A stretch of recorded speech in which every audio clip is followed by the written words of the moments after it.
Unfortunately for Detroit, their final game against the Utah Jazz was strikingly similar to their first meeting.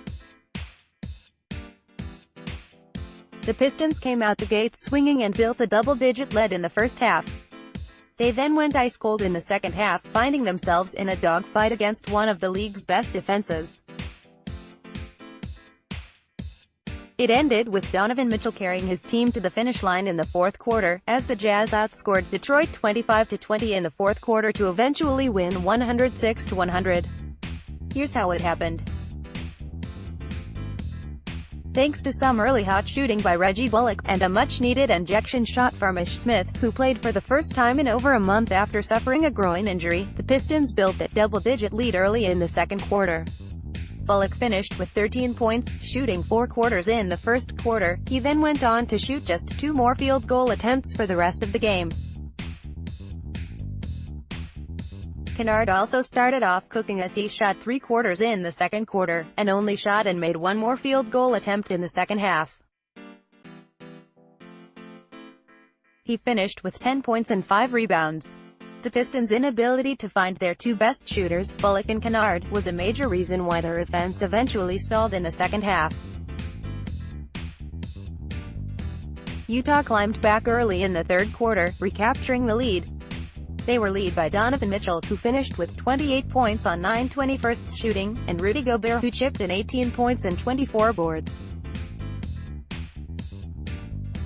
Kyle Korver also found his range, hitting 5-11s from deep, scoring 19 points in the process. Utah smashed Detroit in the free throw contests, knocking down 26 of their 36 attempts, compared to Detroit's 13 points off 16 attempts. And while Utah may have definitely benefited from a favorable whistle, the Pistons' inability to piece together anything that could resemble an NBA offense in the second half doomed them once again. The Pistons only managed to score 35 points in the second half, after putting up an impressive 59 points in the first half. And while some of Detroit's struggles could be attributed to Utah's defense on Blake Griffin, shooting 11/36 as a team from deep certainly didn't help their cause.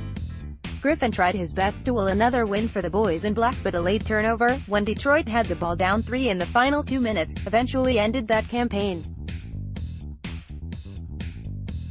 Griffin scored 19 points on 17 shots, and was clearly frustrated with the officiating throughout the game and after the final whistle. Detroit ends their West Coast road trip with a 1-3 record.